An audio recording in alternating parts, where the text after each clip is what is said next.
In the 19th century, Danish philosopher Søren Kierkegaard wrote extensively about the absurdity of the world.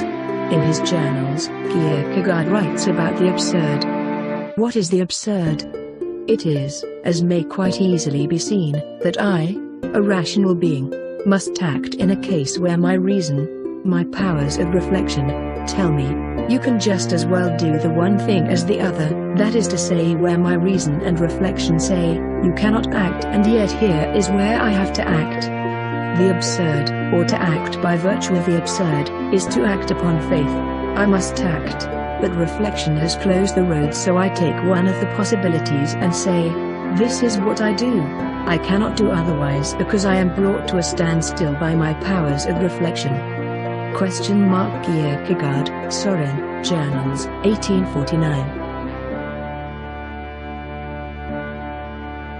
Here is another example of the absurd from his writings. What, then, is the absurd?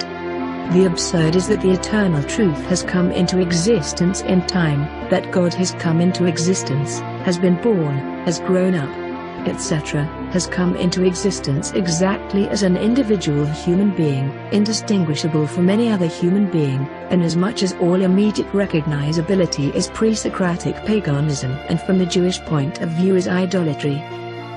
Kierkegaard, concluding unscientific postscript. How can this absurdity be held or believed? Kierkegaard says, I gladly undertake, by way of brief repetition, to emphasize what other pseudonyms have emphasized. The absurd is not the absurd or absurdities without any distinction, wherefore Johannes de Silentio. How many of our age understand what the absurd is? The absurd is a category, and the most developed thought is required to define the Christian absurd accurately and with conceptual correctness. The absurd is a category, the negative criterion, of the divine or of the relationship to the divine. When the believer has faith, the absurd is not the absurd, faith transforms it, but in every weak moment it is again more or less absurd to him. The passion of faith is the only thing which masters the absurd. If not, then faith is not faith in the strictest sense, but a kind of knowledge. The absurd terminates negatively before the sphere of faith, which is a sphere by itself. To a third person the believer relates himself by virtue of the absurd, so must a third person judge, for a third person does not have the passion of faith. Johannes de Silentio has never claimed to be a believer, just the opposite. He has explained that he is not a believer, in order to illuminate faith negatively. Journals of Søren Kierkegaard.